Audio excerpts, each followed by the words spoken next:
ले मेरी गोरी बहू, ये तेरे जन्मदिन का तोहफा। इस धरती पर जन्म लेकर तो तूने इस धरती की खूबसूरती को बढ़ाया है, और कल्लो तूने तो आज के दिन पैदा होकर बस इस धरती के बोझ को ही बढ़ाया है। इससे तो अच्छा होता तू पैदा ही नहीं होती। थैंक यू सासू माँ, लेकिन अगर मेरी बड़ी बहन उर्फ जेठानी जी यानी कि ये सिमरन मेरी बर्थडे पार्टी में खड़ी रहेंगी तो ना तो मैं ये केक काटूंगी और ना ही मैं अपना बर्थडे सेलिब्रेट करूंगी। आखिर क्यों सिमरन के जन्मदिन वाले दिन उसके साथ ये भेदभाव हो रहा था? आइए ये जानने के लिए चलते हैं इस कहानी की शुरुआत में। गगन और मेघना दोनों एक साथ कॉलेज में पढ़ते थे। एक रोज दोनों में प्यार हुआ और उन्होंने शादी कर ली। शादी के बाद वो दोनों बहुत खुश थे, लेकिन उनकी खुशियों पर ग्रहण लग गया जब शादी के 5 साल बाद भी वो माँ बाप बनने के सुख से वंचित थे। तब उन दोनों ने मिलकर एक फैसला लिया और दोनों ने अनाथ आश्रम से एक छोटी बच्ची सिमरन को गोद ले लिया। सिमरन काले रंग की थी, फिर भी वो दोनों उसे बहुत प्यार करते थे। अरे मेरी प्यारी बच्ची, मेरी सिमरन, तू तो परी बनकर आई है हमारी जिंदगी में, है ना गगन? बिल्कुल सच कहा मेघना। मुझे तो लगा था मैं कभी माँ ही नहीं बन पाऊंगी, लेकिन इसने तो मुझे माँ बनाकर मेरी अधूरी जिंदगी को पूरा कर दिया। वो ये कही रही थी कि तभी उसे उल्टी आती है और वो सिमरन को अपने पति के पास देकर बाथरूम में जाकर उल्टी करने लगती है। उसकी तबीयत खराब देख गगन उसे डॉक्टर के पास ले जाता है, जहाँ उन्हें पता चलता है कि मेघना माँ बनने वाली है। ये सुनकर दोनों बहुत खुश हो जाते हैं। ये सब मेरी इस नन्ही परी के शुभ कदम पड़ने के कारण ही हुआ है। अब गगन मेघना का खूब ध्यान रखता। ऐसे ही समय बीतता है। जिस दिन सिमरन 1 साल की हो जाती है और उसका पहला बर्थडे होता है, उसी दिन मेघना एक सुंदर सी गोरी लड़की को जन्म देती है। कुछ दिन बाद जब मेघना अस्पताल से अपनी गोरी बेटी को लेकर लौटती है तो वो अपनी दोनों बेटियों का बर्थडे मनाती है। पार्टी में आई एक औरत मेघना से कहती है, तुम्हारी दोनों बेटियों में तो जमीन आसमान का फर्क है मेघना। एक इतनी काली तो दूसरी इतनी गोरी। पता नहीं इन दोनों में बन भी पाएगी या नहीं। हमारे लिए तो ये दोनों ही बराबर हैं और हम इन्हें ऐसी शिक्षा देंगे कि इनके बीच कभी लड़ाई नहीं होगी। ऐसे ही वक्त बीतता है। दोनों बहनों में एक दूसरे के लिए काफी प्यार होता है। अगर कभी कोई स्कूल में सिमरन को उसके काले रंग के लिए चिढ़ाता तो छोटी बहन किंजल उन्हें मुंह तोड़ जवाब देती, मुंह तोड़ दूंगी तुम सबका अगर तुमने मेरी दीदी को चिढ़ाया तो। छोड़ न किंजल, जब मुझे बुरा नहीं लग रहा तो तू क्यों बुरा मान रही है? क्योंकि तुम मेरी बहन हो। ऐसे ही समय बीता और दोनों बहनों में प्यार बढ़ता गया। अब दोनों बड़ी हो गई। ऐसे ही एक रोज जब किंजल कॉलेज के लिए अलमारी में रखे अपने डॉक्यूमेंट्स ढूंढ रही थी तो उसके हाथ में सिमरन का अडॉप्ट सर्टिफिकेट लगता है। ये देख किंजल को बहुत गुस्सा आता है और उसे सिमरन से नफरत हो जाती है। तभी सिमरन गाजर का हलवा लेकर उसके कमरे में आती है। देखो बहन, मैं तुम्हारे लिए अपने हाथों से गाजर का हलवा बनाकर लाई हूँ। तुम्हें बहुत पसंद है ना? जा यहाँ से, मुझे तेरे हाथ का कुछ नहीं खाना, कल्लो कहीं की। माँ, माँ! क्या हुआ बेटा? माँ ये क्या है? आपने हमसे ये बात क्यों छुपाई कि ये कल्लो मेरी बहन नहीं है, ये सौतेली है? इस कल्लो के लिए मैं कितनों से लड़ी। बेटा ये पेपर कहाँ से मिले तुझे? देखो ये सब भूल जाओ, ये आज भी तुम्हारी बहन ही है। नहीं, ये मेरी बहन नहीं है। क्या माँ, मैं आपकी बेटी नहीं हूँ। सिमरन रोते हुए अपने कमरे में चली जाती है। हे भगवान, जिस बात का डर था आखिरकार वही हुआ। अब किंजल सिमरन से बेहद नफरत करने लगी थी। उनके माता पिता ने उनके बीच तालमेल बिठाने की बहुत कोशिश की, लेकिन कुछ नहीं हुआ। ऐसे ही समय बीता। फिर गगन और मेघना ने दोनों बहनों की शादी एक ही परिवार के 2 भाइयों अनिकेत और ऋत्विक से कर दी। किंजल गोरी थी, इसलिए उसकी सास उसे ही ज्यादा प्यार करती थी, जबकि अपनी बड़ी बहू सिमरन को उसके काले रंग की वजह से पसंद नहीं करती थी। ये ले किंजल बहू, ये सोने का नेकलेस तेरी मुंह दिखाई का शगुन। और तू काली बहू, तू ये 500 रुपए रख। वो क्या है ना, तेरे रंग पर क्या खिलेगा क्या नहीं मुझे कुछ समझ नहीं आया, इसलिए तू ये 500 रुपए शगुन रख और अपनी शक्ल के हिसाब से मंगल बाजार से कोई सूट ले लियो। माँ जी, इस खल्लो के लिए तो ये भी बहुत है। एक अनाथ को इतना मिल गया वही काफी है। अनाथ? लेकिन तेरी माँ ने तो हमें कुछ नहीं बताया। हाँ, ये मेरी सौतेली बहन है। मम्मी पापा तो इसे अनाथ आश्रम से लाए थे। तभी मैं कहूँ दोनों में इतना फर्क क्यों है। ऐसे ही कुछ दिन बीतते हैं। फिर कुछ दिन बाद दोनों बहुओं का अपने ससुराल में पहला बर्थडे आ जाता है। जहाँ सब घर वाले गोरी बहू को जन्मदिन की बधाइयां और गिफ्ट देते हैं, तो वही काली बहू को उसकी सास विश तक भी नहीं करती। ले मेरी गोरी बहू, ये तेरे जन्मदिन का तोहफा। इस धरती पर जन्म लेकर तो तूने इस पृथ्वी की खूबसूरती को बढ़ाया है, और कल्लो तूने तो आज के दिन पैदा होकर बस इस धरती के बोझ को ही बढ़ाया है। इससे तो अच्छा होता तू पैदा ही नहीं होती। सासू माँ, अगर मेरी बड़ी बहन और जेठानी जी यानी कि सिमरन मेरी बर्थडे पार्टी में खड़ी रहेगी तो ना तो मैं केक काटूंगी और ना ही मैं अपना बर्थडे सेलिब्रेट करूंगी। अपनी छोटी बहन और सास की बात सुनकर सिमरन रोते हुए कमरे में चली जाती है। फिर कुछ देर बाद किसी को इस बात से कोई फर्क नहीं पड़ता कि आज मेरा भी ससुराल में पहला जन्मदिन है। खैर, आज मैंने किंजल के लिए अपने हाथों से गाजर का हलवा बनाया है। उसे बहुत पसंद है ना। वो हर जन्मदिन पर मुझे अपनी पसंद का गाजर का हलवा बनाने के लिए कहती थी।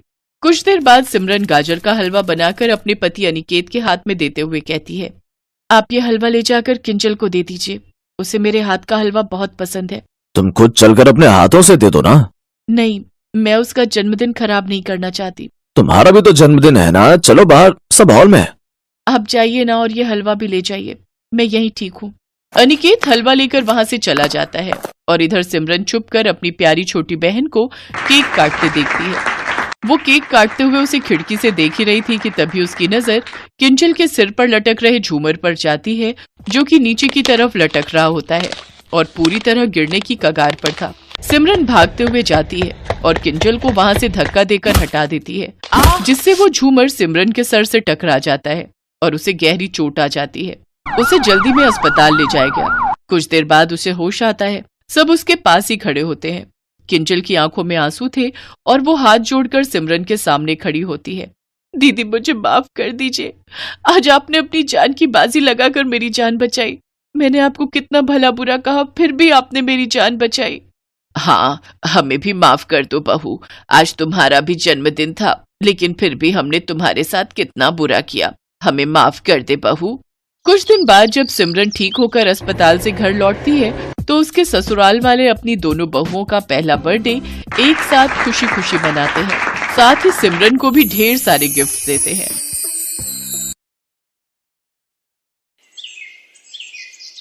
संदीप अपने माता पिता के साथ मोहन नगर में रहता था। संदीप के पिता हरिराम एक होटल में बर्तन धोने का काम करते थे। संदीप की मां कमला घरों में झाड़ू पोछे का काम करती थी। संदीप एक गरीब परिवार का लड़का था। पास के ही सरकारी स्कूल में वो चौथी कक्षा में पढ़ रहा था। संदीप अक्सर स्कूल के कुछ बच्चों को अपना जन्मदिन स्कूल में मनाते देखता था। स्कूल के बच्चे अपने जन्मदिन पर कक्षा में टॉफी और बिस्कुट बांटा करते थे। संदीप उन बच्चों को देखकर यही सोचता था कि उसका तो कभी जन्मदिन आता ही नहीं। एक बार संदीप की कक्षा में पढ़ रहे एक बच्चे का जन्मदिन था। वो सब बच्चों को टॉफियां बांट रहा था। जब वो टॉफी देने संदीप के पास जाता है, तभी एक बच्चा उस बच्चे से कहता है, अरे यार सोनू, तू संदीप को टॉफी देकर क्या करेगा? ये हम सबसे तो अपने जन्मदिन पर टॉफी खा लेता है, पर आज तक इसने अपना जन्मदिन कभी नहीं मनाया। हम सबको टॉफी खिलाने के खर्चे से बचना चाहता है ये संदीप। कोई बात नहीं मन्नू, इसको खाने दे टॉफी। संदीप को अपना जन्मदिन ही नहीं पता कि इसका जन्मदिन कब आता है, इसलिए हमारे जन्मदिन पर टॉफी बिस्कुट के मजे उड़ाता है। कक्षा के सभी बच्चे हंसने लगते हैं। संदीप उदास हो जाता है। वो स्कूल से घर आता है तो उसकी माँ कहती है, क्या बात है संदीप, आज इतना मुंह लटकाए हुए क्यों आ रहे हो? माँ, मेरे स्कूल के सब दोस्त अपना जन्मदिन मनाते हैं, पर मैं अपना जन्मदिन क्यों नहीं मनाता? मेरा जन्मदिन कब आता है माँ? मेरे सब दोस्त मेरा मजाक उड़ाते हैं कि मैं अपना जन्मदिन कभी नहीं मनाता। संदीप, ये जन्मदिन वगैरह पैसे वाले लोगों के घर ही मनाए जाते हैं। हम गरीब लोगों का कोई जन्मदिन नहीं होता बेटा। हम कोई पढ़े लिखे माँ बाप तो है नहीं। तुम्हारे पैदा होने का दिन न तुम्हारी माँ को याद है और न ही मुझे। संदीप बेटा, चल अब ये जन्मदिन वगैरह की बातें छोड़, आजा रोटी खा ले। संदीप उदास मन से रोटी खाने लगता है, पर उसके मन में अब ये बात घर कर गई थी कि गरीब लोग जन्मदिन नहीं मनाते। गरीब का जन्मदिन नहीं होता। धीरे धीरे समय बीतता रहा। संदीप अब बड़ा हो चुका था। संदीप की मां ने उम्र के साथ अब घरों में काम करना छोड़ दिया था। संदीप के पिता भी अब होटल का काम छोड़कर घर के पास में ही सब्जी का ठेला लगाने लगे थे। एक दिन हरिराम सब्जी का ठेला लगा रहा होता है।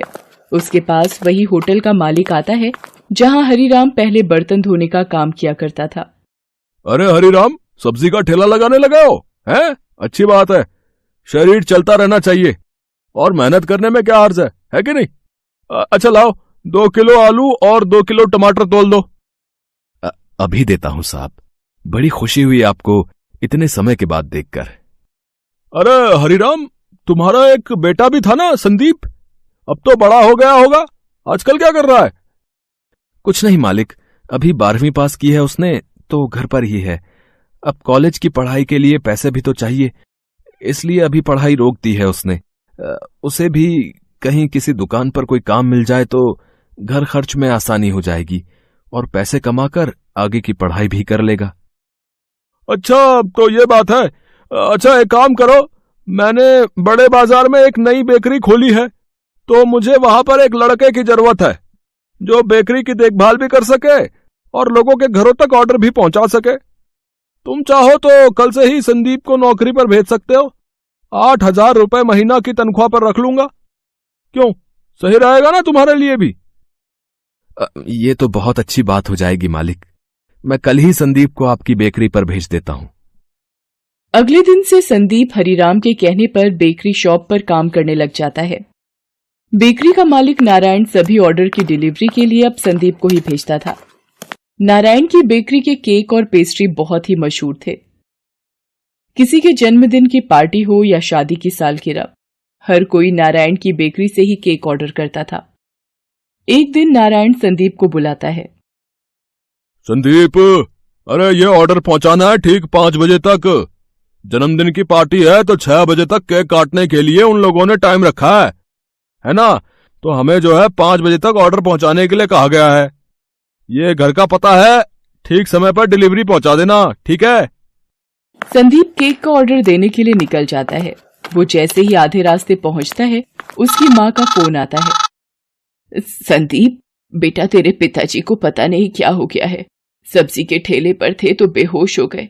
एक आदमी उन्हें छोड़कर गया है, अभी भी बेहोशी की हालत में है। डॉक्टर को बुलाना होगा बेटा, तू जल्दी घर आ जा। माँ की बात सुनकर संदीप घबरा जाता है। उसे केक का ऑर्डर भी समय पर पहुंचाना होता है, पर वो क्या करे, उसे कुछ समझ नहीं आ रहा होता। उसे केक भी समय पर पहुंचाना होता है, पर उसका घर पहुंचना बहुत जरूरी था।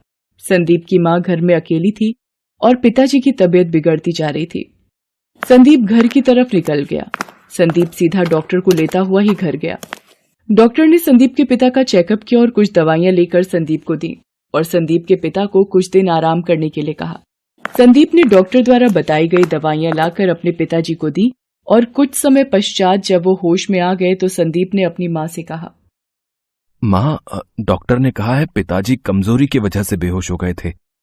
धीरे धीरे दवाइयों से ठीक हो जाएंगे। आप पिताजी के पास बैठो, मैं थोड़ी देर में आता हूँ। मुझे एक ऑर्डर का केक पहुंचाना है, बहुत जरूरी।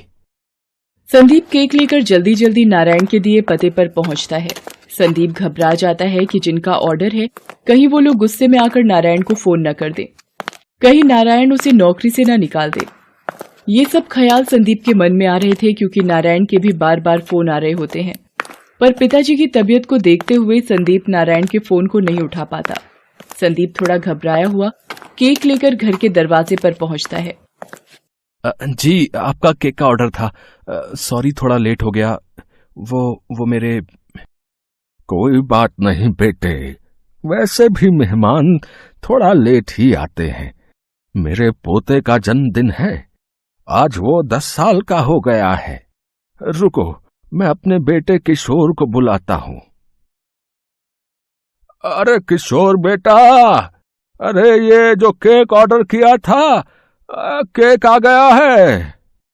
चलो मोहित बेटा, तुम्हारे जन्मदिन का केक आ गया है, जिसका तुम्हें बेसब्री से इंतजार था। वाओ, मेरा बर्थडे केक आ गया। मम्मी देखो मेरा बर्थडे केक। दादा, दादू देखो। दादी, दादू देखो। जी, नारायण जी की बेकरी से आया हूं, ये आपका केक। हैप्पी बर्थडे बेटा। थैंक यू भैया। आप भी अंदर आओ ना भैया, आज मेरा बर्थडे है तो आप भी तो गेस्ट हुए ना। हाँ हाँ प्लीज, अगर मोहित का मन है तो थोड़ी देर के लिए आ जाइए। सर मैं आपके घर की पार्टी में, सर मैं कैसे। क्यों नहीं बेटा, आप क्यों नहीं आ सकते? आओ बेटा, मेरे पोते का मन है तो थोड़ी देर के लिए आ जाओ। भैया, आप मेरे जन्मदिन का केक लाए हो। मैं आपके जन्मदिन पर केक लाऊंगा। आपका जन्मदिन किस डेट को आता है भैया? बचपन का वही प्रश्न संदीप को याद आ जाता है जिसका उत्तर उसे आज तक नहीं मिला था। वो चुप हो जाता है।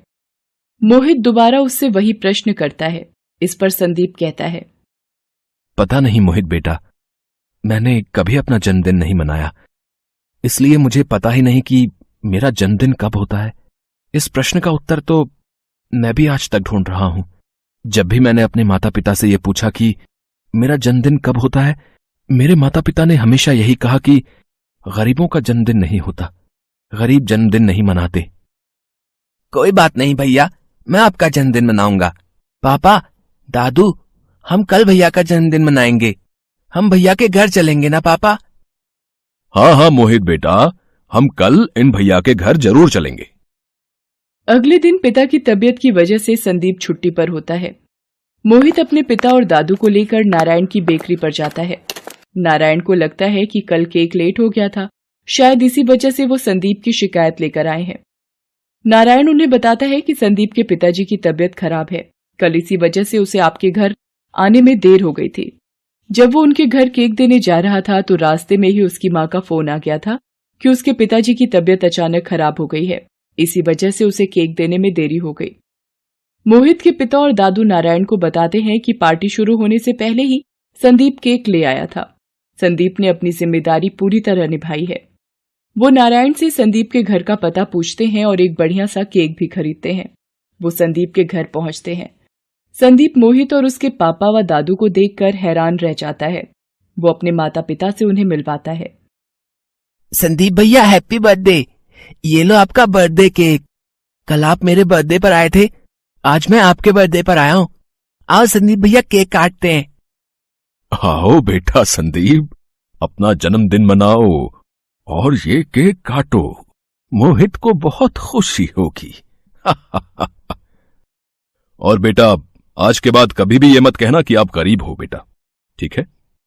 मन से अमीर होना चाहिए, दिल का अच्छा होना चाहिए, मनुष्य का मन साफ होना चाहिए, तो वो अपने ही आप अमीर हो जाता है। सब मिलकर संदीप का जन्मदिन मनाते हैं। संदीप और उसके माता पिता बहुत खुश होते हैं। संदीप की आंखें खुशी के आंसुओं से भर जाती हैं। थोड़ी सी खुशी भी किसी इंसान के जीवन को ढेर सारी खुशियों से भर देती है। इंसान छोटा या बड़ा नहीं होता, उसके कर्म उसे बड़ा बनाते हैं और ईश्वर की धरती पर नेक इंसान भी हैं। ये साबित करके एक अमीर गरीब का जन्मदिन खुशियों से भर देता है।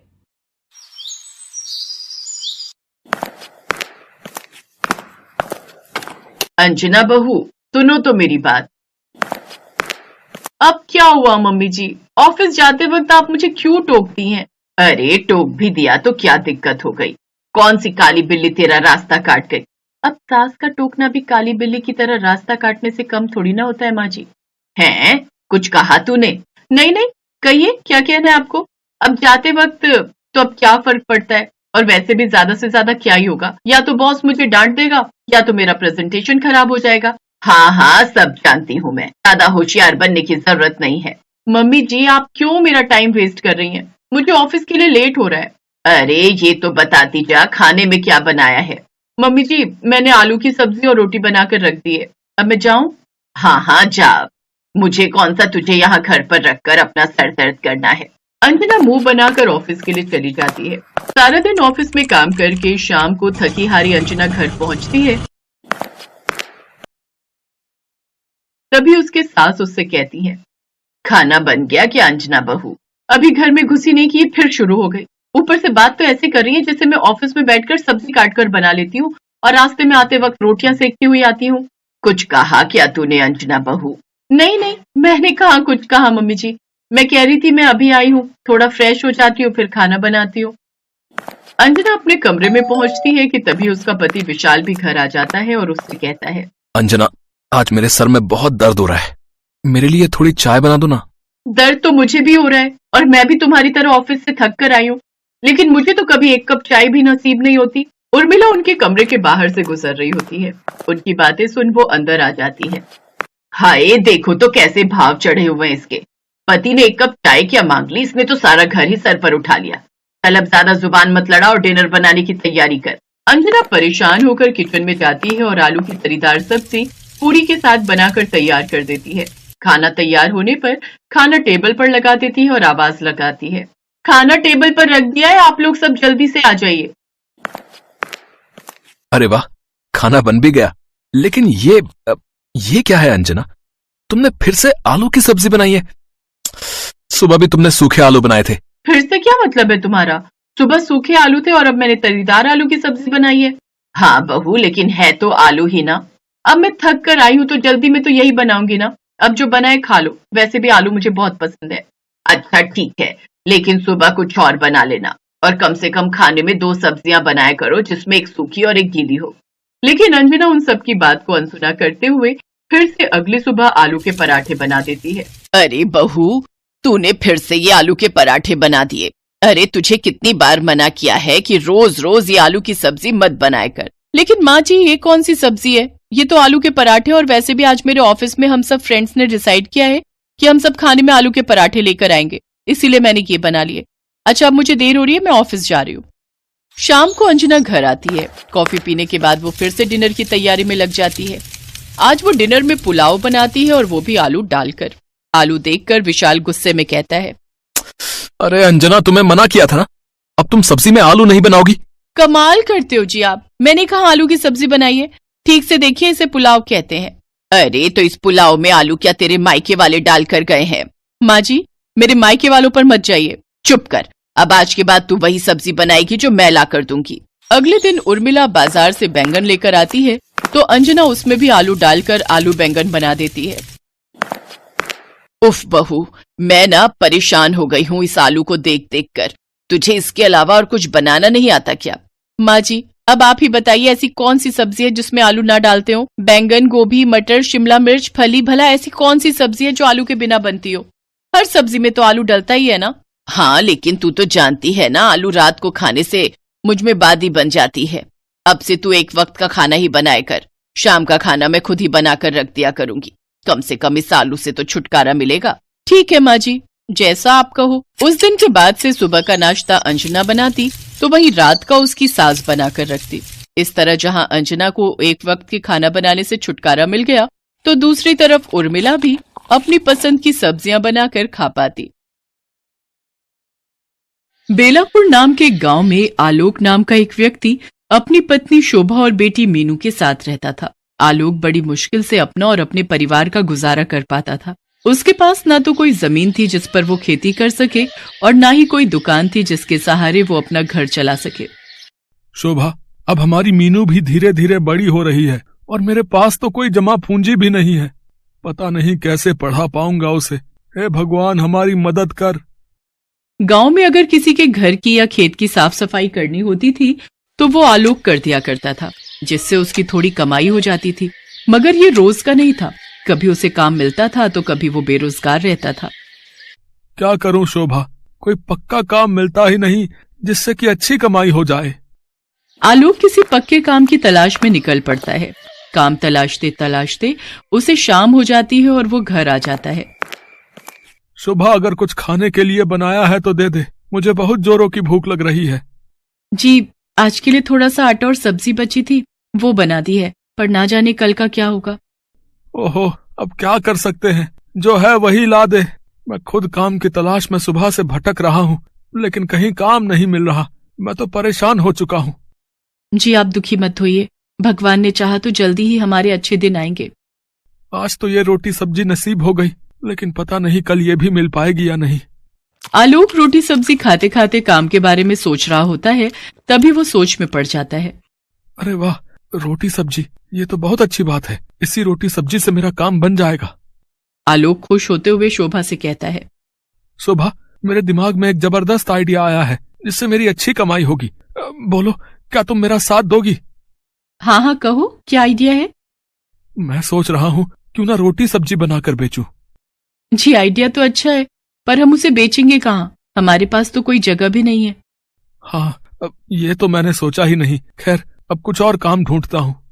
अगले दिन आलोक काम की तलाश में निकल जाता है, लेकिन सारा दिन भटकने के बाद भी उसे कोई काम नहीं मिलता और वो निराश होकर एक पेड़ के नीचे आकर बैठ जाता है। तभी एक आदमी उसके पास आता है और उससे कहता है, नमस्कार भाई साहब, मेरा नाम राजीव है और मैं इस गांव में नया आया हूँ। क्या आप भी इस गांव में रहते हैं? जी जी, मैं भी इसी गांव में रहता हूँ और यहीं पास में ही मेरा घर है। अगर आप बुरा ना मानो तो मैं एक बात पूछूं? जी कहिए। आप कुछ परेशान दिख रहे हैं, क्या बात है? जी दरअसल मैं काम की तलाश में हूँ, लेकिन कहीं बात नहीं बन रही।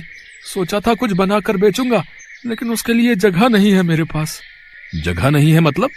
मतलब मेरा घर बहुत ही छोटा है और मेरे पास इतने पैसे नहीं है कि मैं नई जगह खरीद सकूं। ओहो, तो ये बात है। वैसे मैं आपकी मदद कर सकता हूँ। मेरे पास इस गांव में बहुत सारी जमीन है। अगर आप चाहें तो उस जगह का इस्तेमाल कर सकते हैं। क्या सच में? और जब आपकी कमाई अच्छी होने लगे तो उसमें से कुछ पैसे आप मुझे भी दे दीजिएगा। जी आपका बहुत बहुत शुक्रिया। राजीव आलोक को अपनी जमीन दिखा देता है, जिसके बाद आलोक वहां पर अपना रोटी सब्जी बेचने का काम शुरू कर देता है। साथ ही शोभा भी आलोक की मदद के लिए आ जाया करती थी। आलोक की रोटी बिजनेस का काम बहुत अच्छे से चलने लग जाता है। सभी को उसकी रोटी सब्जी बहुत पसंद आती है। उसकी दुकान पर ग्राहकों की भीड़ लग जाया करती है। आलोक अच्छी कमाई करने लग जाता है। उस कमाई से वो धीरे धीरे अपना सारा कर्ज उतार देता है। फिर एक दिन वो राजीव के घर जाता है। अरे आलोक भाई, आओ आओ, क्या हाल है आपके? आज मेरे यहाँ कैसे आना हुआ? जी मैं बिल्कुल ठीक हूँ। ये रहे आपके पैसे। बुरे वक्त में आपने मेरा साथ दिया, उसके लिए आपका बहुत बहुत धन्यवाद। इसके बाद आलोक हर महीने राजीव को पैसे देने लगता है। एक दिन राजीव पैसे लेते हुए कहता है, आलोक मैं तुम्हारी मेहनत देखकर बहुत खुश हूँ। मैं सोच रहा था मैं ये जमीन तुम्हारे नाम ही कर देता हूँ। इसके बदले तुमसे जितना हो सके उतने पैसे मुझे देते रहना। अब ये क्या बात कर रहे हैं? आपकी जमीन अब मेरे नाम? हाँ हाँ, मैंने फैसला कर लिया है। इस बात से आलोक बहुत खुश होता है। अब वो अपने काम को और भी मेहनत और लगन के साथ करता। लेकिन एक दिन जब आलोक रोटी सब्जी बेच रहा था, तभी अचानक उसकी दुकान पर पुलिस आ जाती है।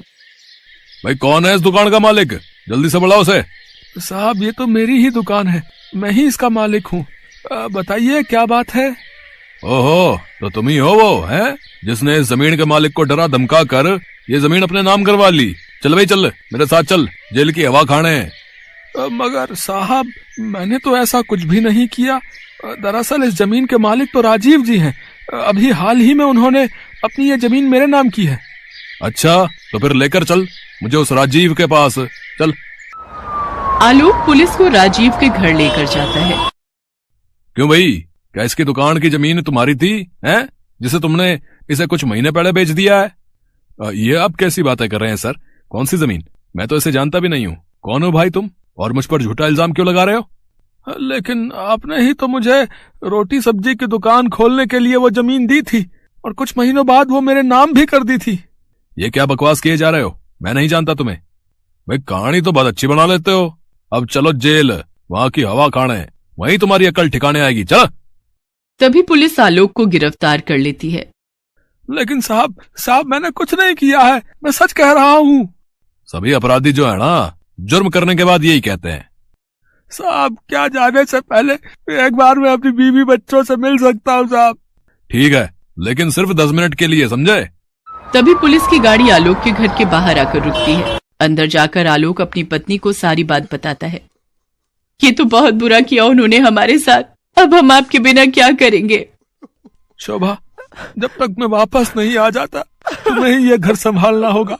और हाँ, अपना और मीनू का ध्यान रखना। मेरी बात मानो तो जब तक मैं वापस नहीं आता तुम अपने मायके चली जाओ मीनू को लेकर। नहीं, उन्होंने आपके साथ गलत किया है, मैं चुप नहीं बैठूंगी। अब कोई फायदा नहीं है शोभा, सब खत्म हो गया। कुछ सालों बाद जेल से छूटते ही मैं तुम्हें लेने आऊंगा। पापा मत जाओ ना हमें छोड़कर। इसके बाद आलोक मीनू और शोभा को गले लगा लेता है और तीनों फूट फूट कर रोने लगते हैं। तभी पुलिस आलोक को अपने साथ लेकर चली जाती है। तकरीबन 3 साल जेल में गुजारने के बाद आलोक वापस शोभा और मीनू को लेने उसके मायके जाता है। शोभा तुम ठीक तो हो ना? और मीनू कैसी है? हम दोनों हर रोज आपको याद करते थे। मीनू रोज आपके बारे में पूछती थी। मैंने भी तुम दोनों को बहुत याद किया। चलो अब वापस अपने घर चलते हैं। इसके बाद आलोक दोनों को लेकर घर आ जाता है। घर आकर वो शोभा से कहता है, शोभा तुम खाना बनाओ, तब तक मैं आता हूँ। लेकिन आप कहाँ जा रहे हैं? उस राजीव से पूछने कि उसने आखिर मेरे साथ ऐसा क्यों किया। इसके बाद आलोक राजीव के घर जाता है, लेकिन उसके घर पर तो ताला लगा हुआ था। आसपास के लोगों से पूछने पर पता चलता है कि वो 1 साल पहले ही गांव छोड़कर जा चुका है। इसके बाद आलोक वापस अपने घर आ जाता है। शोभा वो तो 1 साल पहले ही ये गांव छोड़कर जा चुका है। अब छोड़िए जी, उसको उसके किए की सजा तो भगवान जरूर देगा। अब आप अपने जीवन में आगे बढ़ने की सोचिए कि कौन सा नया काम ढूंढना है। हाँ शोभा, अब दोबारा से कोई नया काम ढूंढना पड़ेगा। वैसे जेल में मैंने काम करके कुछ पैसे कमाए हैं। जब तक मुझे कोई नया काम नहीं मिल जाता तुम इन्हीं से काम चलाओ। तभी आलोक का दोस्त राजू उससे मिलने आता है। क्या हाल है अशोक भाई? वैसे उस राजीव ने तेरे साथ बहुत बुरा किया भाई। छोड़ उन सब बातों को, बीती बातों को क्या याद करना। अब मैं आगे के बारे में सोचकर नए काम की तलाश में हूँ। बिल्कुल सही कहा तुमने। वैसे तुम्हारे गांव से कुछ दूरी पर एक शहर है, वहाँ रेस्टोरेंट और ढाबे बहुत कम हैं। अगर तुम चाहो तो वहीं जाकर अपनी रोटी सब्जी बेच सकते हो। ठीक है भाई, मैं सोचता हूँ। इसके बाद अगले दिन शोभा से कहकर आलोक शहर की ओर निकल पड़ता है। यहाँ तो एक भी जगह ऐसी नहीं दिख रही जहाँ मैं रोटी सब्जी लगा सकूं, पर वापस किसी से जमीन लेने की गलती मैं नहीं कर सकता। हाँ ये ठीक रहेगा, साइकिल पर रोटी सब्जी बेचूंगा। इसके बाद जो थोड़े बहुत पैसे की बचत उसने जेल में रहकर की थी, उनसे वो एक साइकिल खरीदता है। इसके बाद आलोक रोज गांव से आना जाना करता है। साइकिल पर घूम घूम कर रोटी सब्जी बेचता है। रोटी सब्जी ले लो, रोटी सब्जी। सभी आलोक की रोटी सब्जी खाने लगते हैं। धीरे धीरे उसकी कमाई काफी अच्छी होने लग जाती है, जिससे वो शहर में किराए पर घर ले लेता है और अपनी पत्नी और बेटी को भी अपने साथ शहर में ही रखता है। अब उसकी आर्थिक स्थिति बहुत अच्छी होने लगती है। एक दिन आलोक रोटी सब्जी बेच रहा था, तभी उसे शोर सुनाई देता है। जब वो वहां जाकर देखता है तो सड़क हादसे में एक आदमी की जान चली गई होती है, जिसके कारण वहां भीड़ लगी होती है। जब आलोक पास आकर देखता है तो वो हैरान रह जाता है। वो मृत व्यक्ति कोई और नहीं बल्कि राजीव था। इसका मतलब राजीव गांव से भागकर यहाँ रह रहा था। भगवान ने उसको उसके किए की सजा दे दी।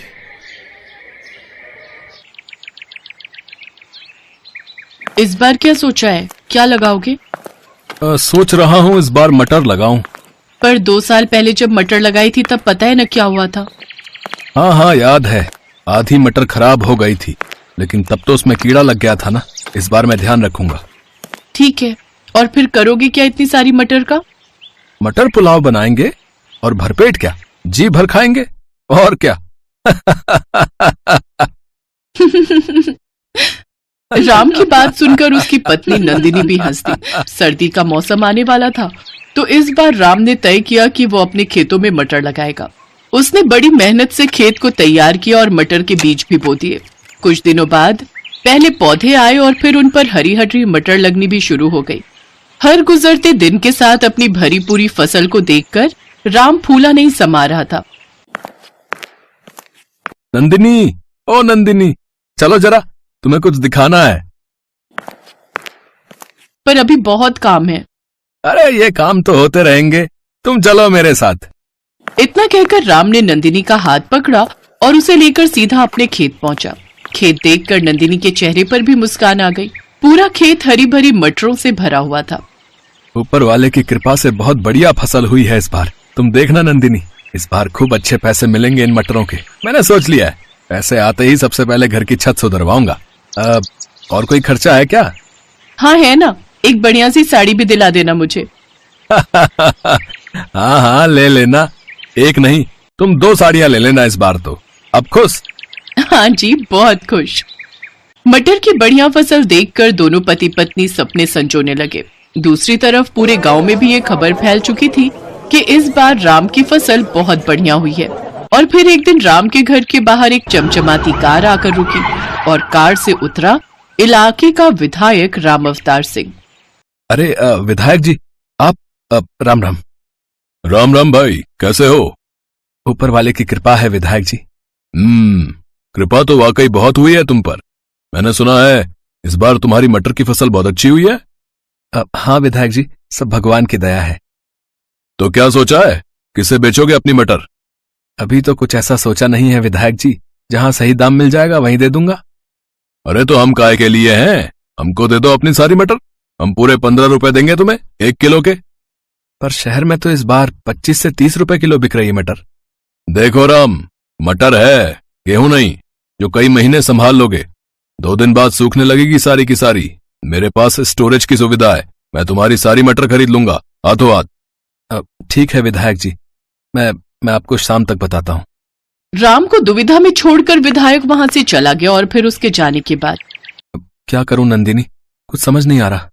ये विधायक हम गरीब किसानों का हमेशा फायदा उठाता है, हमसे कम पैसों में फसल खरीदकर शहर में ऊंचे दामों पर बेचता है। मेरी मानो तो आपको कुछ और लोगों से भी बात करनी चाहिए। इतना आसान नहीं है नंदिनी, रामावतार की मर्जी के बगैर कोई व्यापारी मेरी मटर नहीं लेगा, उससे कोई बैर नहीं लेना चाहता। और मुझे डर इस बात का है कि अगर सारी मटर यहीं सड़ गई तो 1 पैसा नहीं मिलेगा। हाँ, अच्छा तो फिर क्या कर सकते हैं? विधायक जी की नजर हमारी फसल पर है, तो बेचनी तो उसे ही पड़ेगी। अच्छा सुनो, अब खाने में क्या बनाया है? गर्मा गर्म मटर पुलाव है जी। अरे वाह, तो जल्दी से ले आओ फिर, बड़ी भूख लगी है। पिछली बार राम ने अपने खेत में धान बोए थे और उस बार भी उसकी फसल अच्छी हुई थी, तो घर में चावलों की कमी नहीं थी। और जब इस बार मटर आई तो नंदिनी ने सबसे पहले मटर पुलाव बनाकर ही राम को खिलाया, क्योंकि मटर पुलाव राम को बेहद पसंद भी था। जब राम और नंदिनी खाना खा रहे थे तभी उन्हें बाहर से शोर सुनाई दिया। लोगों के चीखने चिल्लाने की आवाजें आ रही थी। दोनों ने फौरन बाहर निकलकर देखा तो पूरा गांव जल रहा था। आग बहुत बढ़ चुकी थी, लगभग सारे घर जल रहे थे। बस एक राम का घर सुरक्षित था, क्योंकि वो उसके खेत के किनारे ही था और बाकी के घरों से दूर था। राम खाना छोड़कर फौरन लोगों की मदद के लिए दौड़ा। काफी देर बाद आग तो बुझा ली गई, लेकिन गांव के सारे घर जलकर राख हो चुके थे। सारा सामान, सारा राशन, सब कुछ राख बन चुका था। हिम्मत रखिए आप सब, हम सब मिलकर कुछ ना कुछ जरूर कर लेंगे। एक काम करते हैं, विधायक जी के पास चलते हैं, उनसे मदद मांगते हैं। हाँ, ठीक कह रहे हो, चलो चलते हैं। पूरा गांव रामावतार विधायक के पास पहुंचा। गांव के लोगों ने विधायक से अपनी परेशानी बताई तो विधायक ने उन सबको धुतकार दिया। चलो, अब क्या बस यही काम रह गया है? लापरवाही करो तुम, आग लगाओ तुम, और भरपाई करूं मैं, मतलब कि सरकार। गांव के लोगों को विधायक पर गुस्सा आ रहा था, पर वो मजबूर थे और मुंह लटकाकर वहां से जाने लगे। तभी विधायक ने राम को आवाज लगाई। अरे राम, यहाँ आओ, इनका चक्कर छोड़ो। तुम्हारी फसल तो ठीक है ना? हाँ जी, मेरी फसल तो बिल्कुल सुरक्षित है। हाँ तो एक काम करो, 16 रुपए ले लेना भाई, लेकिन अब जल्दी सौदा पक्का करो और सारी मटर यहाँ पहुँचाओ, समझे? विधायक जी माफ करो, लेकिन मैं आपसे कोई सौदा नहीं करना चाहता। अच्छा, तो क्या करेगा मटर का? है, किसी और को मैं तुझे बेचने नहीं दूंगा। मैं चाहे तालाब में डाल दूं, पर आपको नहीं दूंगा अपनी मटर। रामावतार ने मजबूर गांव वालों की मदद नहीं की। इस बात से राम बहुत नाराज था। उसने विधायक से सौदा करने से साफ इनकार कर दिया। फिर घर लौटते हुए उसने गांव के कई बच्चों को भूख से रोते बिलखते देखा और फिर। नंदिनी, घर में कितना चावल है? काफी है, वैसे क्यों पूछ रहे हो? हमारे पास मटर की कोई कमी नहीं है। तुम एक काम करो, मैं कुछ लोगों को साथ लेकर एक बड़ा चूल्हा बनाता हूँ और तुम गांव की औरतों के साथ मटर पुलाव बनाने की तैयारी करो, सबके लिए। जब तक मेरे घर में मटर और चावल का एक भी दाना है, मेरे गांव का कोई बच्चा भूख से नहीं रोएगा। लेकिन फिर हम लोग। अपने बारे में बाद में सोचेंगे नंदिनी, फिलहाल गांव के बारे में सोचना है।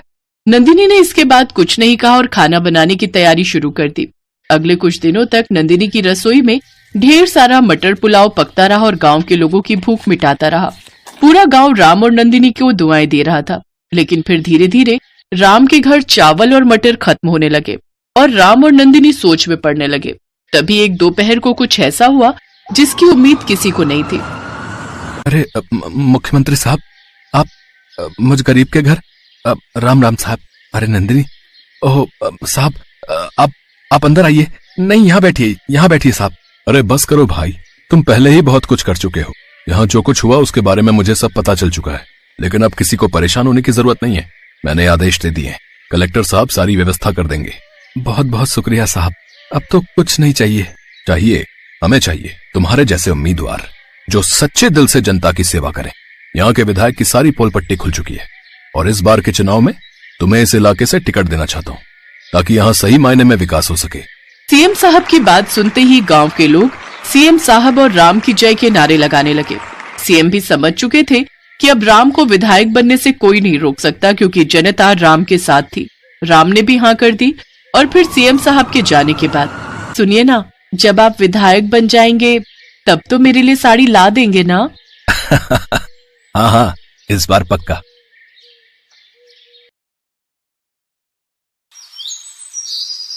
कड़ाके भरी ठंड में ब्रजेश जंगल में कांपते हुए लकड़ियां काट रहा था कि तभी तेज आंधी तूफान चलने लगा और एक बड़ा पेड़ ब्रजेश के ऊपर आ गिरा, जिसके नीचे दबकर ब्रजेश की रीढ़ की हड्डी टूट गई और उसकी मौत हो गई। अपने पीछे वो पत्नी सविता और 2 बेटियां मालिनी और सानवी को छोड़ गया। लेकिन कुछ दिन बाद ही ज्यादा चिंता करने के कारण सविता का ब्लड प्रेशर हाई हो गया, जिस कारण उसके सर की नस फट गई और उसकी भी मौत हो गई। मालिनी और सानवी पर तो जैसे दुखों का पहाड़ ही टूट पड़ा। वो दोनों बहनें अनाथ हो गई। सानवी ने अपनी बड़ी बहन मालिनी से कहा, दीदी अब हमारा क्या होगा? बिना माँ बाबा के हम कैसे रहेंगे? तू चिंता मत कर छोटी, मैं हूं ना, हम दोनों ही एक दूसरे का सहारा बनेंगे। ऐसे ही कुछ दिन बीत गए। बाहर ठंड पड़ती जा रही थी। वो दोनों बहनें अपनी झोपड़ी में बैठी रहती। उन दोनों बहनों का जैसे तैसे खाने का गुजारा चल रहा था। एक रोज जब बाहर तेज ठंड थी तो मालिनी और सानवी अपनी झोपड़ी में बैठकर आग ताप रही थी। तभी सानवी ने मालिनी से कहा, दीदी जब माँ बाबा थे तो कितना मजा आता था ना। पापा सर्दियों में हर हफ्ते मुर्गी लाते थे और माँ उसका हांडी चिकन बनाती थी। माँ के हाथों के हांडी चिकन खाने की बहुत याद आती है दीदी। क्या अब हमें कभी वो नसीब नहीं होगा? होगा मेरी बहन, जरूर होगा।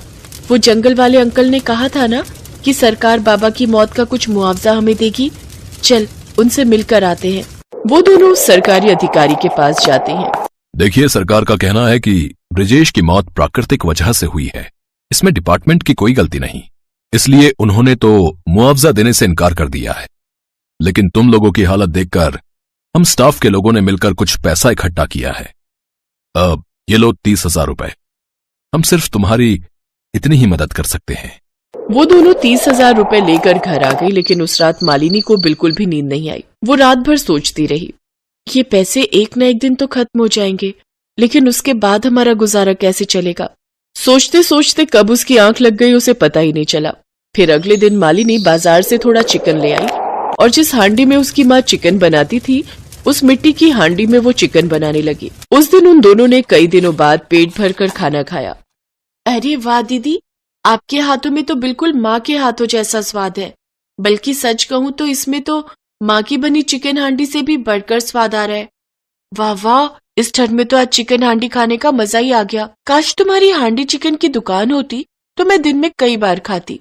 उसकी ये बात सुनकर मालिनी को एक आइडिया आया और उसने जरूरी सामान खरीदा। फिर ठेला लगाकर हांडी चिकन बेचने लग गई। आइए आइए, स्वादिष्ट हांडी चिकन खाइए। अरे वाह बच्चों, तुमने भी काम शुरू कर दिया। बढ़िया है, बढ़िया है। वैसे कितने की है ये प्लेट? हाँ काका, घर चलाने के लिए कुछ तो करना ही पड़ेगा ना। 40 रुपए का है हांडी चिकन, लगा दूं? हाँ हाँ, जरूर जरूर। वाह भाई वाह, क्या बात है, क्या स्वाद है इसमें। ऐसे दोनों बहनें भरी ठंड में सारा दिन खड़े रहकर हांडी चिकन बनाती। उनकी कमाई थोड़ी बहुत हो ही जाया करती। ऐसे ही एक रोज उनके ठेले पर एक आदमी आया। उसने जब उनके हांडी चिकन का स्वाद चखा तो उसने दोनों बहनों को अपने होटल में हांडी चिकन बनाने के लिए कहा। मेरे होटल में ये हांडी चिकन बनाओगी तो इसके मैं तुम दोनों को अच्छे दाम दूंगा। ये सुनकर दोनों बहनें बहुत खुश हुई और वो उसके होटल में काम करने लगी, जहां उन्हें अच्छे खासे पैसे मिलने लगे। फिर धीरे धीरे पैसे जमा करके उन्होंने खुद का ही रेस्टोरेंट खोल लिया, जहां उन्हें और भी अच्छी कमाई होने लगी और अब दोनों बहनों की गरीबी पूरी तरह दूर हो गई। पहाड़ी इलाके में बसे एक छोटे से गांव में रामदीन नाम का एक गरीब मजदूर अपनी पत्नी शोभा और 2 बच्चों के साथ रहता था। इस बार बर्फ बहुत पड़ने की वजह से सारे रास्ते बंद थे, इसलिए रामदीन मजदूरी के काम के लिए नहीं जा पा रहा था। फरवरी का महीना शुरू हुआ तो रामदीन ने सोचा कि वह मजदूरी के काम पर चला जाएगा, पर अचानक शोभा की तबीयत बहुत खराब हो गई, जिस वजह से रामदीन को कुछ दिन और रुकना पड़ा। जब शोभा की तबीयत में सुधार हुआ तब रामदीन ने काम पर जाने के बारे में सोचा, पर अब बहुत दिनों तक काम पर न जाने के कारण रामदीन का सारा काम छिन गया। अरे इतने दिनों बाद आए हो रामदीन? अरे बर्फ तो कब की छट चुकी थी। अरे मुझे तो काम के लिए मजदूरों की जरूरत थी, इसीलिए मैंने गिनती के मजदूर रख लिए हैं और सभी मजदूरों में काम बढ़ गया भाई। अब तुम्हें रखकर फालतू के पैसे थोड़ी खर्च करूंगा। मुझे तो बड़े मालिक से उतने ही पैसे मिलते हैं ना जितने मजदूर रखने के लिए कहा जाता है। अब तो अगले महीने ही दूसरा काम आएगा। अगले महीने? पर तब तक तो बहुत देर हो जाएगी मालिक। थोड़ा बहुत ही काम दे दो ताकि घर में चूल्हा जल सके। बहुत दिनों से कोई काम नहीं किया, घर में बिल्कुल भी पैसे नहीं है। देख तू खड़ा रहकर परेशान मत कर मुझे, समझा? मैंने तुझे मना कर दिया ना कि कोई काम नहीं है, तो बस अब तू अगले महीने ही आना। अब जा यहाँ से और मेरा दिमाग मत खराब कर, मुझे बहुत काम करना है। रामदीन घर लौट आता है। उसे कोई भी काम नहीं मिल रहा था। कई दिनों तक वह और उसका परिवार भूखे प्यासे ही रहे। रामदीन की पत्नी शोभा हर साल महाशिवरात्रि का व्रत रखती थी। इस बार भी शोभा ने महाशिवरात्रि का व्रत रखा। सुबह उठकर उसने स्नान आदि से निवृत्त होकर मंदिर को साफ किया और भगवान शिव और माता पार्वती के सामने पूजा अर्चना की। पर शोभा की आंखों में आंसू आ गए। भगवान, आप तो सब कुछ जानते हो। आज मेरे पास इतना भी नहीं कि मैं आपके लिए प्रसाद बना सकूं। कुछ भी नहीं है घर में जो मैं आपको अर्पित कर सकूं। मुझे क्षमा करना प्रभु। आज मैं आपकी शिवरात्रि के पावन अवसर पर अपनी तरफ से भेंट स्वरूप कुछ भी नहीं दे पा रही हूँ। माँ, आज खीर बनाओगी ना? हमें खीर पूरी खानी है माँ। हाँ माँ, हमें खीर पूरी खानी है। बच्चों, अभी तुम्हारी माँ पूजा कर रही है, अभी वो पूजा कर ले, उसके बाद माँ से बात करना, अच्छा? शोभा हाथ जोड़कर मंदिर के सामने बैठी थी। उसकी आंखें आंसुओं से भरी हुई थीं। वो बच्चों से कुछ नहीं बोली क्योंकि वो जानती थी कि उसके पास कोई जवाब ही नहीं है। वो अपने बच्चों के लिए खीर पूरी नहीं बना सकती। शोभा के आंसू गिरने लगते हैं। पूरा दिन वो शिवरात्रि पर भूखी प्यासी व्रत करती है। रात होने वाली थी पर अभी तक घर में कुछ भी खाने का नहीं बना था। रामदीन उधार पर कुछ सामान लेने के लिए घर से निकला, पर राशन की दुकान से उसे उधार नहीं मिला। तभी रास्ते में उसे एक बुजुर्ग दंपति मिल गए। बेटा, तुम बहुत ही दयालु स्वभाव के हो। चलते चलते बहुत थक गए थे। दोनों का ही शिवरात्रि का व्रत भी है। अभी दूसरे गांव पहुंचने में बहुत समय लग जाएगा और व्रत भी खोलना है। बस थोड़ी देर ही हम तुम्हारे घर रुकेंगे। तुम्हें कोई आपत्ति तो नहीं होगी ना? नहीं नहीं बाबूजी, मुझे भला क्या आपत्ति होगी। बस पास में ही मेरा घर है। आप दोनों आराम से वहाँ हाथ मुंह धोकर पूजा पाठ करके अपना व्रत खोल सकते हो। मेरी पत्नी शोभा ने भी शिवरात्रि का व्रत रखा है। अच्छा, ये तो बहुत अच्छी बात है। बात करते करते रामदीन उन दोनों बुजुर्ग दंपति को घर ले आया, पर शोभा की तबीयत बहुत खराब थी। बापू, माँ के सिर में बहुत तेज दर्द हो रहा है। माँ की तबीयत ठीक नहीं है। क्या करूं? सुबह से इधर उधर घूम रहा था कि कहीं से पैसे मिल जाएं, पर मेरी वजह से ही ये सब हुआ है। शोभा, तुमने सुबह से कुछ भी नहीं खाया और अभी भी मैं किसी से उधार नहीं ला पाया। अरे बेटा, चिंता मत करो। खाली पेट कभी कभी ऐसा हो जाता है। मैं अभी झटपट खीर पूरी बनाकर खिलाती हूँ। देखना, तुम शिवरात्रि का प्रसाद खाकर बिल्कुल ठीक हो जाओगी। हमारे पास प्रसाद बनाने का बहुत सामान है। सुनो जी, वो झोले में से सामान तो देना। हाँ हाँ, देता हूँ। आप दोनों, मैंने आपको पहचाना नहीं। हम दोनों बस यही समझ लो तुम्हारे अपने हैं। मुझे अपनी माँ और इन्हें अपना पिता ही समझो बेटी। आज अपनी माँ के हाथ की खीर खाना, फिर बताना कैसी बनी है। कुछ ही देर में भोजन बनकर तैयार हो जाता है। शोभा भगवान शिव और माता पार्वती के मंदिर में प्रसाद का भोग लगाती है। सब प्रेम पूर्वक भोजन करते हैं। माताजी, खीर बहुत ही स्वादिष्ट बनी है। हमने और बच्चों ने भी पेट भरकर खाई है। मैं सच कहूँ तो आज मेरे घर में अन्न का एक भी दाना नहीं था। आप दोनों को देखकर ऐसा लग रहा है जैसे साक्षात भगवान शिव और माता पार्वती मेरे द्वार आए हैं। हमारे होते हुए हमारा कोई भक्त भूखा नहीं रह सकता। हम तुम्हें भूखा कैसे रहने दे सकते थे बेटी? अब तुम बिल्कुल भी चिंता मत करो। अब तुम्हारी गरीबी के दिन दूर हो गए। रामदीन, जिस पात्र में खीर रखी थी वो अब सोने के सिक्कों से भर गया है। तुम अब उस सोने के उपयोग से नया व्यापार शुरू करो और अपने परिवार का पालन पोषण करो। सदैव ईमानदारी के मार्ग पर चलना। जो भी भक्त ईमानदारी के मार्ग पर चलते हैं वो हमें अत्यधिक प्रिय होते हैं। रामदीन और शोभा भगवान शिव और माता पार्वती के सामने हाथ जोड़कर शीश झुकाते हैं। रामदीन और उसके परिवार को अपना आशीर्वाद प्रदान करके भगवान शिव और माता पार्वती अंतर्ध्यान हो जाते हैं। रामदीन और शोभा की आंखों में खुशी के आंसू थे। भगवान शिव और माता पार्वती के आशीर्वाद से उनके जीवन के सारे संकट दूर हो गए।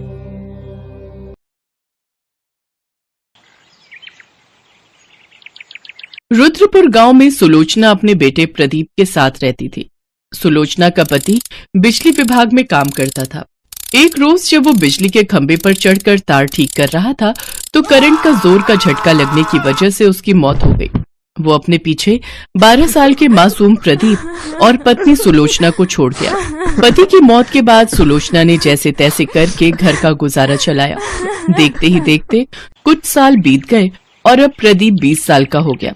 एक रोज उसका एक दोस्त शहर से वापस गांव आता है तो वो प्रदीप से कहता है, प्रदीप, अगर तू चाहे तो मैं तुझे अपने साथ शहर में काम पर लगा सकता हूँ। बोल, क्या बोलता है? चलेगा मेरे साथ? मुझे इस बारे में माँ से बात करनी पड़ेगी यार। शाम को प्रदीप अपनी माँ से इस बारे में बात करता है। नहीं बेटा, तू शहर मत जा। जो शहर जाता है फिर वो लौटकर गांव नहीं आता। मैं और तू यहीं गांव में रहकर कुछ काम कर लेंगे। शहर में न जाने तुझे किस हाल में रहना पड़े। माँ, तुम तो यूं ही बेकार चिंता करती हो। अगर मुझे वहां कोई परेशानी होगी तो मैं तुरंत गांव वापस आ जाऊंगा। मेरा कहा तो तूने मानना नहीं। चल ठीक है, चला जाइयो शहर, लेकिन उससे पहले तू मेरे साथ मंदिर चलकर भगवान से आशीर्वाद लेना, उसके बाद ही शहर जाना। अगले दिन सुबह दोनों मंदिर जाते हैं। हे महादेव, आप ही हमारा सहारा है। मेरे बेटे को आशीर्वाद दो भगवान कि वो अपनी जिंदगी की शुरुआत अच्छे से कर सके। इसके बाद प्रदीप शहर चले जाता है। तकरीबन 2 महीने बाद प्रदीप का दोस्त दिनेश किसी काम से शहर से गांव आता है तो वो सुलोचना से मिलकर कहता है, काकी, प्रदीप को शहर में नौकरी मिल गई और वो बिल्कुल ठीक है। उसने कहा है कि आप उसकी बिल्कुल भी चिंता ना करें। ये बात सुनकर सुलोचना बड़ी खुश होती है और मंदिर जाकर शिवजी के आगे प्रसाद चढ़ाती है। इसी तरह वो हर रोज मंदिर जाकर शिवजी से प्रार्थना करती रहती। प्रदीप हर महीने अपनी माँ को खर्चे पानी के लिए रुपए भेजता रहता। ऐसे ही समय बीतता गया। प्रदीप को शहर गए 1 साल बीत गया, लेकिन पिछले 2 महीनों से न तो उसने पैसे भिजवाए और न ही उसकी कोई खबर आई। ये देख सुलोचना चिंता में पड़ गई। फिर एक दिन उसे गांव में दिनेश दिखाई दिया तो वो भागते हुए उसके पास गई और कहने लगी, अरे दिनेश, तू गांव कब आया और मेरा प्रदीप कैसा है? कई रोज हो गए उसकी कोई खबर ही नहीं आई। अब काकी, मैं आपसे मिलने ही आ रहा था। प्रदीप इन दिनों बहुत परेशान है। उसकी नौकरी चली गई है। फिर उसने खुद का काम शुरू करने की सोची, जिसके लिए उसने कर्ज उठाया, लेकिन अब कर्ज न चुका पाने की वजह से वो लोग उसे जाने नहीं दे रहे हैं। ये बात सुनकर सुलोचना के होश उड़ जाते हैं और वो दिनेश के साथ शहर चली जाती है। अरे माँ, तुम्हें यहाँ आने की क्या जरूरत थी? ये लोग तुम्हें भी पकड़ लेंगे। तू परेशान मत हो, मैंने कुछ पैसे बचा कर रखे हैं। इन लोगों को वो पैसे देकर कुछ दिन की मोहलत मांग लेंगे। फिर वो प्रदीप के साथ उस लाला के पास जाती है जिससे उसने पैसे उधार लिए थे। साहब, हमें कुछ दिनों की मोहलत और दे दीजिए। ये लड़का मेरा पैसा खाकर यहाँ से भागने की कोशिश कर रहा था और अब तू आई है यहाँ इसे ले जाने के लिए। पहले मेरे पैसे दे, तभी मैं इसे छोड़ूंगा। अभी तो मेरे पास ये कुछ पैसे ही हैं, आप इन्हें रख लीजिए। कुछ दिनों में मैं आपके सारे पैसे लौटा दूंगी। ठीक है, मैं तुम्हें 30 दिन की मोहलत देता हूँ। फिर वो दोनों मंदिर जाते हैं और परेशान होकर मंदिर के बाहर सीढ़ियों पर बैठे हुए होते हैं कि तभी उनके पास एक बुजुर्ग आदमी आता है और उनसे कहता है, क्या बात है, आप दोनों बड़े परेशान लग रहे हो। इसके बाद सुलोचना उसको सारी बात बताती है। तुम दोनों परेशान मत हो, अपने भोले बाबा बड़े दयालु हैं, वो सब ठीक कर देंगे। मैं इस मंदिर के बाहर कई सालों से पकोड़ों का ठेला लगाता हूँ, लेकिन अब मेरी उम्र हो गई है और अब मुझसे ये संभलता नहीं। अगर तुम दोनों चाहो तो मेरे ठेले पर काम कर सकते हो।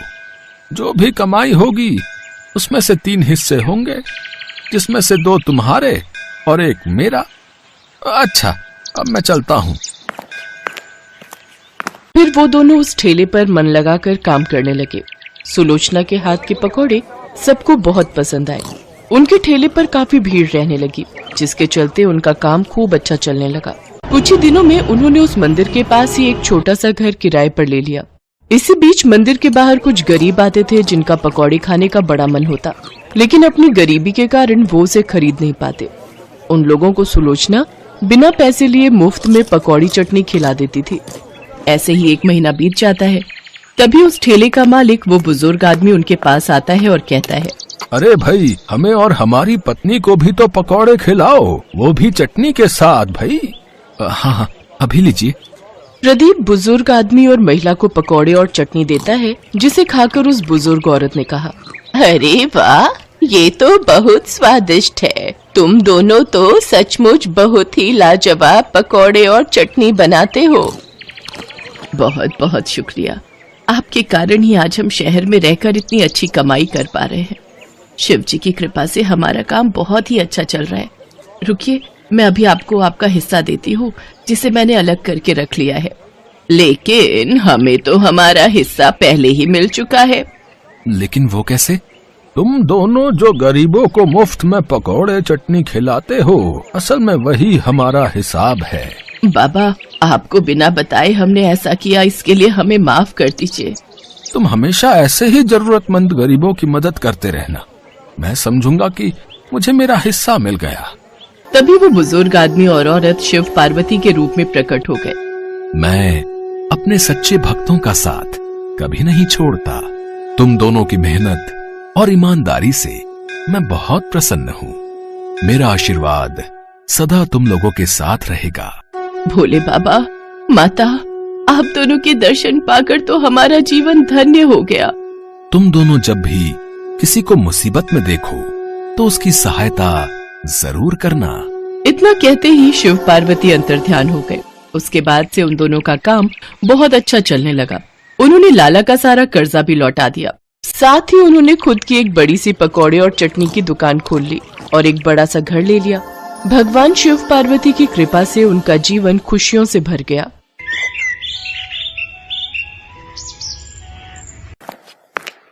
क्या हुआ मधु, बड़ी परेशान नजर आ रही है? क्या बताऊं माँ जी, आज भी मेरी चाट नहीं बिकी। बहू, चाट का काम तो जब मेरा बेटा गया था ना, तभी खत्म हो गया था। तुझे तो मैंने पहले ही कहा था कोई और काम कर ले, लेकिन तू माने तब ना। माँ जी, आप चिंता मत कीजिए, आज नहीं तो कल मेरी चाट जरूर बिकेगी। बहू, मुझे अपनी चिंता नहीं है, लेकिन मेरे मरे हुए बेटे के बच्चों को मैं अपनी आंखों के सामने भूख से तड़पता हुआ नहीं देख सकती। माँ जी, ऊपर वाले पर भरोसा रखिए, आज नहीं तो कल हमारा काम पहले जैसा जरूर चलेगा। आज भले ही मैं खाली हाथ आई हूँ, लेकिन कल जरूर पैसे लेकर लौटूंगी। मधु का पति गिरीश चाट का ठेला लगाता था। उसकी चाट खाने के लिए दूर दूर से लोग आते थे, मगर कुछ दिन पहले एक बीमारी के कारण गिरीश की मौत हो गई और घर खर्च चलाने के लिए उसकी पत्नी ने उसका ठेला संभाला। गिरीश ने उसे चाट बनाना सिखा दिया था। पहले तो उसकी चाट खूब बिकती, पहले की तरह ही उसके ठेले पर लोगों की भीड़ लगती थी। बहन, मुझे कुरकुरे चाट देना और मुझे पापड़ी कुरकुरे चाट दे दो। बस 2 मिनट रुको भैया, अभी बना देती हूँ। सबको अपनी अपनी पसंद की चाट मिलेगी। शुरुआती दिनों में तो उसकी चाट खूब बिकी, मगर कुछ समय बाद जब उसके ठेले के सामने रमेश ने चाट का ठेला लगा लिया तो सब उसके ठेले पर ही जाकर चाट खाने लगे। अब तो मधु जो भी चाट का सामान बनाकर लाती वो सब बेकार जाता। ये देख मधु मन ही मन कुढ़ती रहती, हे माता रानी, इस गरीब विधवा पर कुछ तो दया करो। अगर मेरी थोड़ी सी भी चाट बिक जाए तो मेरे बच्चों को खाना मिल जाएगा। लेकिन उस रोज भी उसकी चाट नहीं बिकती और उस दिन वो खाली हाथ ही घर आती है। उसका लटका हुआ मुंह देख उसकी सास उससे कहती है, बहू, आज भी तुम्हारा चेहरा उतरा हुआ है, आज भी चाट नहीं बिकी ना? नहीं माँ जी, लेकिन अभी भी मेरा हौसला नहीं टूटा। आज नहीं तो कल मेरी चाट जरूर बिकेगी। एक दिन बहू ऐसा ना हो कि ऐसे ही सब खत्म हो जाए और हम सबको हाथ में कटोरा लेकर भीख मांगना पड़े। ये कहकर बूढ़ी सरला अपने पोते पोती की तरफ देखकर रोने लगती है। तभी मधु की आंखों में भी आंसू आ जाते हैं। माँ जी, इस तरह तो आप मेरा भी हौसला तोड़ रही हैं। एक दिन सब ठीक हो जाएगा। अगले दिन जब मधु चाट का ठेला लगाकर सारा सामान तैयार कर लेती है, तब रमेश उससे कहता है, अरे क्यों बेकार में ये ठेला लेकर चली आती है? तेरी चाट बिकने वाली तो है नहीं। अरे तू ये काम छोड़ और काम वाली बाई बन जा। इतना घमंड अच्छा नहीं रमेश भाई। आज अगर तुम्हारा काम अच्छा चल रहा है तो कल मेरा भी अच्छा चलेगा। अरे काम तो तब चलेगा जब कोई तेरी चाट खाना चाहेगा। उस रोज भी मधु जोर जोर से चिल्लाकर सबको आवाज लगाती है, चाट ले लो, चाट, कुरकुरे चटपटी चाट, दही भल्ला चाट, पापड़ी चाट। वो बड़ी देर तक आवाज लगाती रहती है, लेकिन फिर भी उसके ठेले पर कोई नहीं आता। शाम को अपना खाली गल्ला देखकर उसे बहुत दुख होता है। निराश होकर मधु ठेला लेकर घर की ओर चलने लगती है तभी रास्ते में मंदिर के सामने से जब वो गुजरती है तो उसकी सास के वचन उसके कानों में गूंजते हैं और वो ठेला रोककर मंदिर के अंदर चली जाती है और रोते हुए माता रानी से कहती है, हे माँ, इस गरीब पर कुछ दया कर, आखिर मेरे बच्चों को भी तो कुछ खाना दे। माँ, मेरा काम अच्छा चला दे ताकि मैं अपने बच्चों को और बूढ़ी सास का पेट पाल सकूं। रोते हुए मधु घर चली जाती है, जहाँ उसकी आंखों में आंसू देख उसकी सास समझ जाती है कि आज भी उसकी बिक्री नहीं हुई और वो रोते हुए कहती है, बहू, जब तुझसे ये काम नहीं हो पा रहा तो तू इसे छोड़ क्यों नहीं देती? बेटी, तू क्यों हम सबको भूखा मारने पर तुली हुई है? तू कुछ और काम क्यों नहीं ढूंढ लेती बेटी? बस कल आखिरी दिन माँ जी, कल भी कमाई नहीं हुई तो मैं ठेला लगाना छोड़ दूंगी। अगले दिन मधु बाजार से ताजी सब्जियां खरीदती है तो सब्जी वाला उससे कहता है, मधु बहन, तुम रोज ताजी सब्जियां ले जाती हो, लेकिन वो रमेश तो घटिया माल ले जाता है चाट के लिए। उसे ले जाने दो काका, लेकिन मैं लोगों की सेहत के साथ खिलवाड़ नहीं कर सकती। मधु बाजार में आखिरी उम्मीद के साथ चाट बेचने लगती है। आधा दिन बीत जाता है लेकिन कोई उसके पास नहीं आता। फिर एक बुढ़िया उसके पास आती है और उसे एक मसाले से भरी डिब्बी देते हुए कहती है, ये लो बेटी, इस मसाले को अपनी चाट में डालना, फिर देखो क्या कमाल होता है। लेकिन तुम कौन हो अम्मा? बस अपनी माँ ही समझ लो। ये कहते हुए मुस्कुराते हुए वो बुढ़िया गायब हो जाती है। अम्मा, अम्मा, अरे ये अम्मा कहाँ गई? कहीं ये देवी माँ का कोई चमत्कार तो नहीं? मधु माता रानी का नाम लेकर उसमें से थोड़ा सा चाट मसाला अपनी चाट में डालती है और उसकी खुशबू पूरे बाजार में फैल जाती है। सभी ग्राहक रमेश के ठेले से हटकर उसके ठेले पर आ जाते हैं। अरे भाई, बड़ी अच्छी खुशबू आ रही है यार। सुनिए, जल्दी से मेरे लिए 2 प्लेट लगा दीजिए। और मेरे लिए भी। लोगों की बढ़ती भीड़ के कारण सिर्फ 3 घंटे में ही उसकी सारी चाट बिक जाती है और उसका सारा गल्ला नोटों से भर जाता है। वो माता रानी का धन्यवाद करती है और खुशी खुशी घर लौटती है। घर आकर वो सारी बात अपनी सास को बताती है। माँ के मंदिर जाकर वो दोनों उनका धन्यवाद करती हैं। अब मधु के पास माँ का दिया हुआ कभी न खत्म होने वाला चमत्कारी चाट मसाला था, जिससे सभी ग्राहक उसके ठेले की ओर खींचे चले आते हैं और उसकी खूब कमाई होने लगती है। अब वो सभी खुशी खुशी रहने लगते हैं।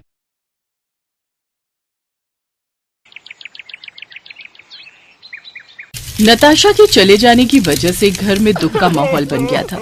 जिन जहरीले तीखे मोमोज की वजह से नताशा की जान गई थी, उस बुढ़िया को अभी तक पुलिस पकड़ नहीं पाई थी। ऐसे ही एक शाम मुकुल नताशा की तस्वीर पकड़कर रो रहा था।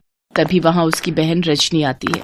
मैं जानती हूँ भैया, आप नताशा को बहुत प्यार करते थे, लेकिन भैया, अगर आप ऐसे हार मानोगे तो फिर हम उस बूढ़ी अम्मा को आखिर कैसे पकड़ पाएंगे जिसने हमारी नताशा को जहर दिया था? हमें उसका पता लगाना ही होगा और उसे उसके किए की सजा भी दिलानी ही होगी।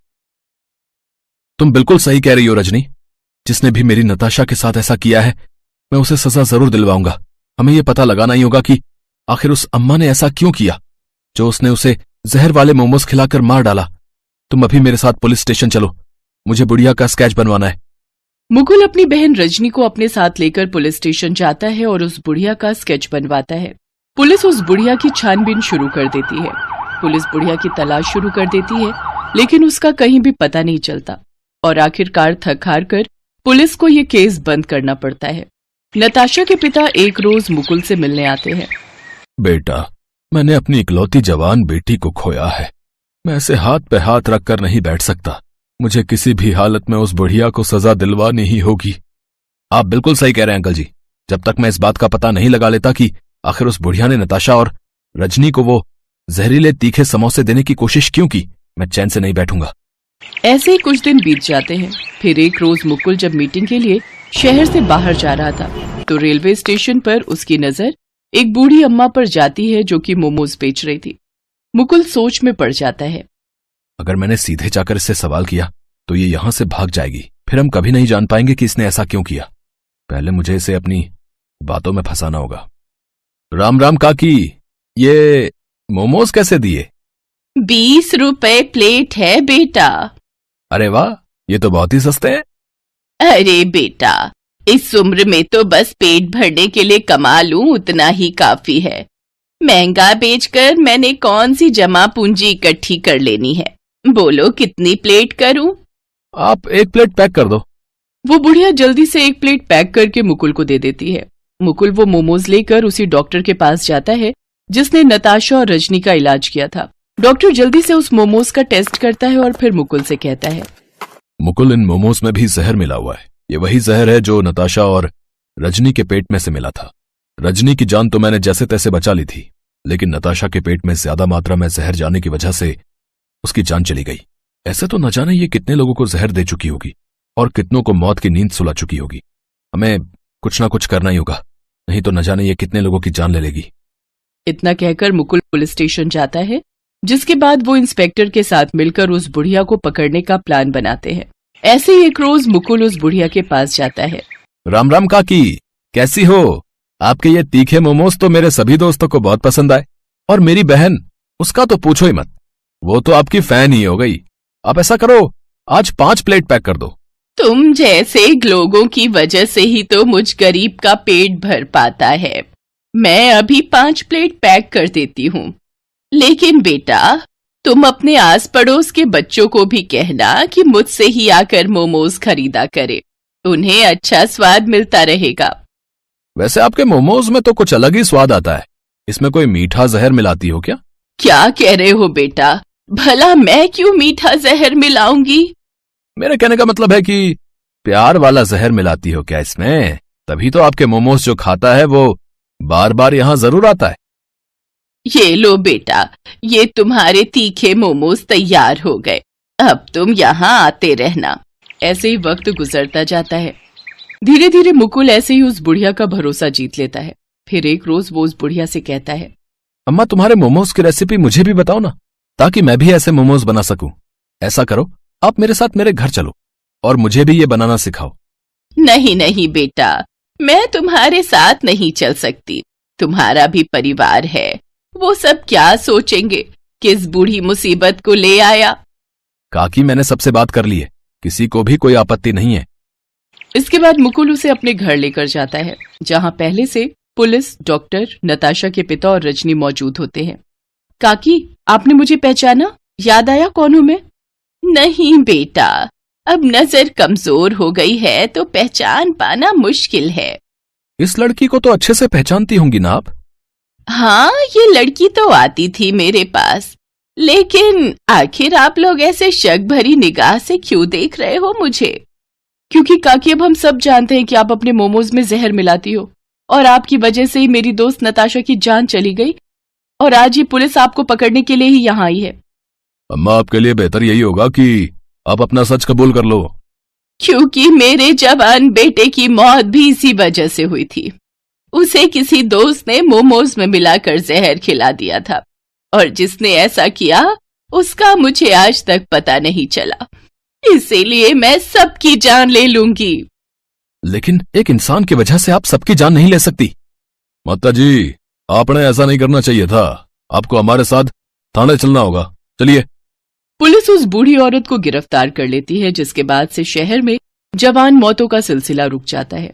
बूढ़ी काकी को 3 साल की सजा होती है। साथ ही वो उस लड़के को भी पकड़ लेती है जिसने उस बूढ़ी काकी के बेटे को जलन के मारे मोमोज में जहर मिलाकर खिलाया था।